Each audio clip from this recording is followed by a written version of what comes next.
How's everyone going, guys? Cody, guys, back again, dropping another video. Right, guys, I'm doing a video, as you can tell from the title, on the realities of prison and stuff.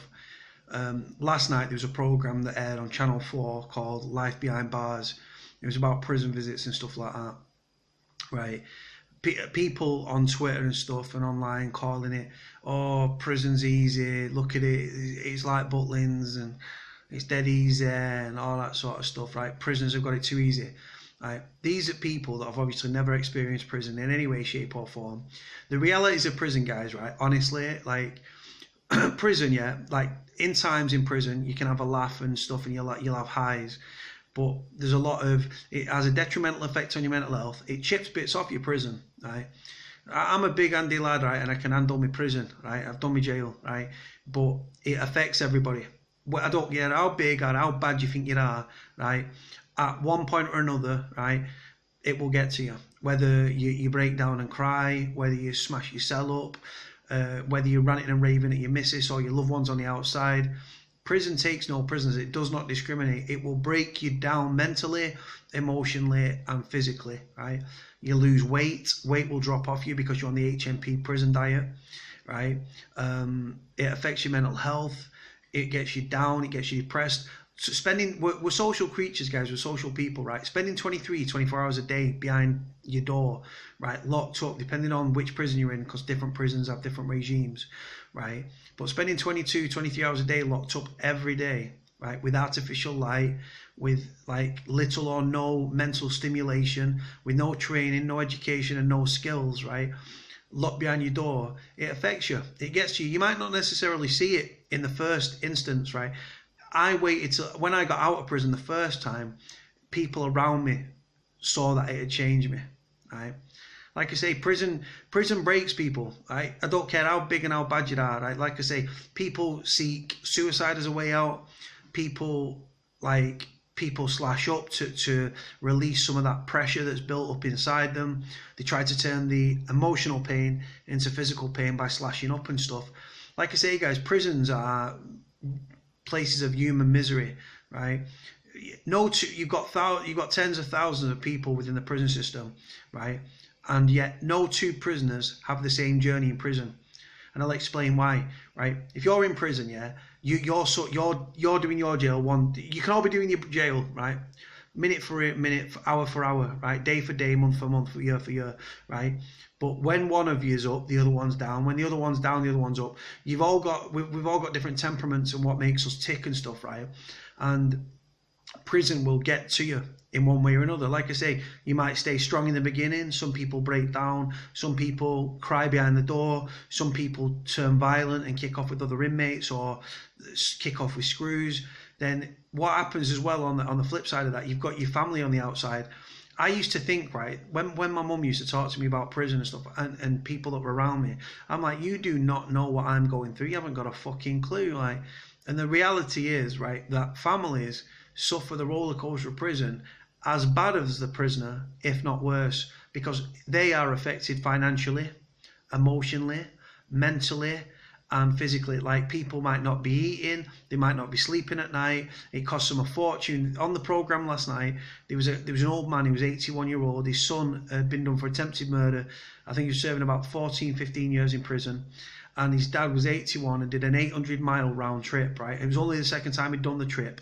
But like, just imagine the cost of that train or driving. So petrol, travel, food, accommodation. So he's talking hotel stay, bed and breakfast, right? Food on the visit, sending your postal orders throughout the days, the weeks, the months, and the years, right? It has a financial, like, it financially fucks everybody over. Then your loved ones come up on visits, right? And they're treated like shit by the screws, right? Screws like treat the family like shit because they're supporting a family. The family are guilty of nothing. All the family are guilty of really is supporting the loved one in prison, right? You know what I mean? While you're in prison, it's integral to keep family ties and stuff and family relationships. Do not let prison break down a relationship, right? Some people get Dear John letters in prison. Dear John letters are where a prisoner's girlfriend on the outside has wrote to him and said, I've moved on, or I've met someone, or I don't want to be with you, right? And that's the worst place to receive a letter, right? The lads used to laugh, oh, you've got a Dear John and stuff to the lads, right?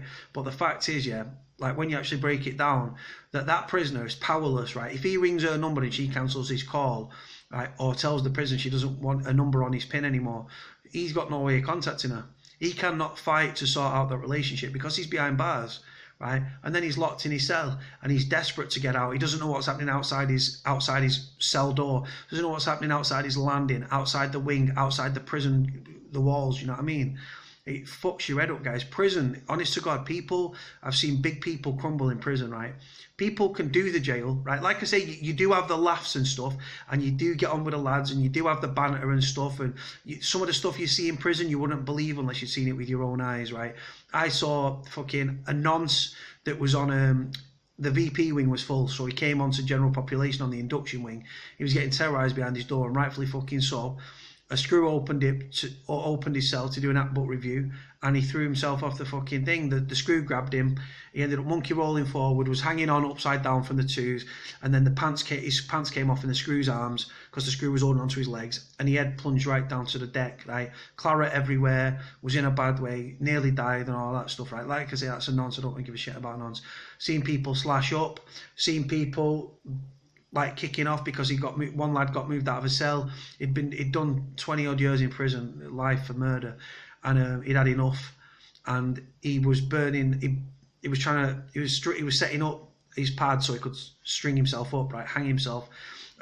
He burnt a whole stew thing and was going to loop over the metal, but he needed to burn the other roll, but the screws moved him and stuff, and he ended up down healthcare and stuff before he got a chance to hang himself. But it's just it's a sad state of affairs, guys. People there's 3 ways you can leave prison, right? Released, right, over the wall, or in a body bag, right? And that is harsh, but it's a reality of prison. Prison, like I say, people when they get out of prisons, we're all guys and we're macho and stuff, and we're convicts and we've been prisoners and like we're hardened criminals, right? But the reality is that prison affects you, right? You're not gonna get out and be like, oh yeah, I broke down and I cried and all that shit. You're like, no, fuck jail, just jail standing on my head. And like I say, the only people that thrive in prison are the ones with nothing to lose. But the reality is, prison affects you. It affects your family. It affects your mental health. It affects you emotionally. It affects your family financially, visits and stuff. Your family live it every day with you right now. Like I say, I don't like people that's relationships break down because of prison. Why? Because the prison system wins. Right? If you've got a fella that's in prison, right, and he's accusing you of shagging the postman, shagging his mates, paranoid, jealous, and all that stuff, right, and he's in prison, he might be a jealous person anyway, but prison it magnifies any problems you've got. If you've got an issue in prison, right, if you've got demons in your brain, right, in your head, and you're locked up in a prison cell, right, guarantee you right now that it will affect you. It will affect you in the long run. It fucks your head up. Prison does funny things to you. The way you think, people become paranoid. People that are not necessarily paranoid become paranoid. People like plan and plot and people that won't say boo to a goose are kicking off, smashing the pad up. People that are big lumps of lads and stuff are breaking down, crying. They're kicking off with other lads and stuff. Prisons are very volatile, very violent places and stuff. It's not a holiday camp, right? Yeah, you've got a TV, right? The reason that people have TVs and PlayStations in prison, not everyone has a PlayStation, for those that don't know. When you become enhanced, right? When you've been good for 3 months, you've had no nickings or adjudications, right? You become enhanced, right? Then off the catalogue, you can buy a PlayStation 2, because obviously PlayStation 3, 4s have got internet access, so you can buy a PlayStation 2 and games. The reason that you're allowed to buy PlayStation and have a TV in your cell and stuff isn't because they want to make prisons cushy or anything. It's to stop the lads kicking off. If you imagine every lad in prison, across the prison system, and every woman, because there's obviously female prisoners, within the prison system without a TV, or without any sort of mental stimulation at all, right, what's going to happen? There's going to be riots, isn't there? Right, it's going to be kick-off. There's going to be severe disorder and stuff like that. So, like I say, that's why prisoners that are allowed TVs and stuff like that and are allowed to go to the library. The screws don't do. If it was down to the Ministry of Justice, right, and they could get away with it, they wouldn't give them to the lads. But the lads have them because it's a distraction. It takes your mind off stuff. It keeps you occupied. It keeps your brain occupied. But it's not enough for a lot of people. We're social creatures and stuff, and we want to socialise. If you're locked up 22, 23 hours a day and you get out for 1 hour a day, right, and there's 3 phones on the wing or 2 phones on the landing, right, you've got to fuck it, or 3 or 4 phones. Them phones, people get on them phones and are on them phones for 10, 15, 20 minutes a time. Now, it causes people to kick off and stuff. In my honest opinion, right, when you become enhanced, not in prison, because in every cell within the prison that I've been into, they've got a phone socket in each cell. So each cell should have a phone, right? And then there's an extension generated, and 2 or 3 numbers off your approved PIN system should be able to phone you, because people have free evening and weekend calls, right? And then, so like I say, it doesn't cost the prisoners more and stuff. Doesn't, because prison, being in prison, guys, right, if I can get my words out, it's a very expensive do, right? And if you're working in prison, I used to work in prison 7 days a week, guys, right, for a whopping £11.25, and then they take £1 off me for me telly. So I was working 7 days a week, slave labour in my opinion, for £10.25 a week. But do you know what? It kept me sane, it kept me sane, it kept my brain ticking over, kept me busy, kept me occupied, and my time flew. But people kick off in prison, not necessarily because they want to. Like I say, prison affects you. There's a lot of people in prison that have got mental health problems, right? And a lot of demons. People that come from broken homes, people that have been sexually abused, people that have been like homeless, people that have had problems, battled demons with drugs and alcohol. People go to prison never having taken drugs and are leaving drugs in fucking body bags because they've overdosed, because they've never taken a drug in their life. There's a kid here from Manchester, right, called Jordan Hyam. First time in prison, 20-year-old, right? Took drugs, took spice, right? I don't know if he was peer pressured into it, bullied into it, spiked, I don't know. But he took spice for the first time. He's brain damaged for the rest of his life. And my thoughts and my prayers are with his family and stuff, because that kid, right, it shouldn't have happened. It's his first time in prison. People go to prison on short sentences, guys. They're losing the properties, losing the flats, losing the homes, and then they're kept in cells 23 hours a day. And then when it comes to release, you've had no education, you've had no interaction, no skills, no training, no qualifications, right? You get out of prison, you've got nothing. Right, you've got £46 in your pocket. As soon as that £46 runs out, people revert back to crime and then end up getting recalled back to prison, intentionally or unintentionally, because it's better to be in prison with 3 meals a day and a roof over your head than living on the streets, right? Because in prison, you've got a roof over your head, 3 meals a day, TV in your cell, right, all that sort of stuff. But people think it's butlins. You might have a TV in your cell, it might be warm and everything, but the mental anguish and the things that prison does to you, it changes people, whether you want to admit it or not. Anyone that's watched this video that may have been in prison, let me know. Has prison changed you? Has it changed your outlook on life, right? Did you get reform in prison? Did you get rehabilitation? Did you get courses? Because in my experience, and that's all I can speak of, I've not experienced education, training, skills, or anything else. I was working for £10.25 a week, like I said, £11.25 a week, right? And then that made me feel worthless, because, like I say, that prisons, what they do, they outsource to external companies. So the external companies are paying for the prison, like minimum wage for the lads. Like you've got online things where the lads are typing up stuff for an outside company, right? And they're paying the prison minimum wage for the lads, and the lads are getting £20 a week. So it's below consent, guys. It's fucking wrong. Prison is not a good place, man. It really isn't. Like I say, you can have your laughs and you can have your banter and you can play pool and you can have your little bets and stuff and do what you're doing, yeah. Play the lottery, you can do little football accumulators, do bets, gamble, fucking play table tennis, play football, go to the gym, all that stuff. But the simple fact is, right, when you break it down, when you're behind your door, right, you start to think, and you've got a lot of time to think, and when you think, you dwell on things that are bad in your life and things that have led you to prison, right? Some people take drugs to escape the realization of the surroundings. Some people don't want to take drugs, but they take them to get off their fucking face, to avoid the realization of them fucking 4 walls. Because prison, honest to God, prison does funny. When I was in prison, I used to dream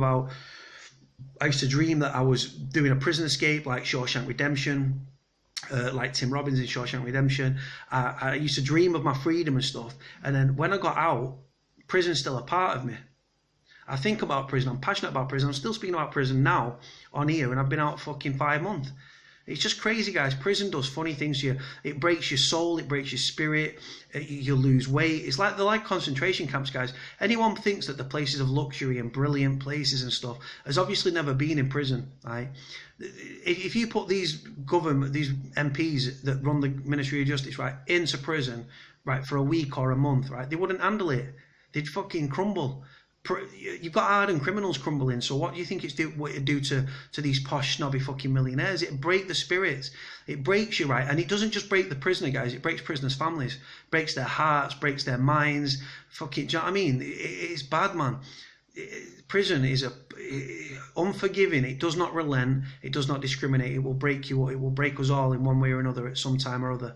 Right, guys, I'm going to leave it here. Let me know what you think. As always, guys, thank you for your subscriptions. Thank you for your likes. Thank you for your comments.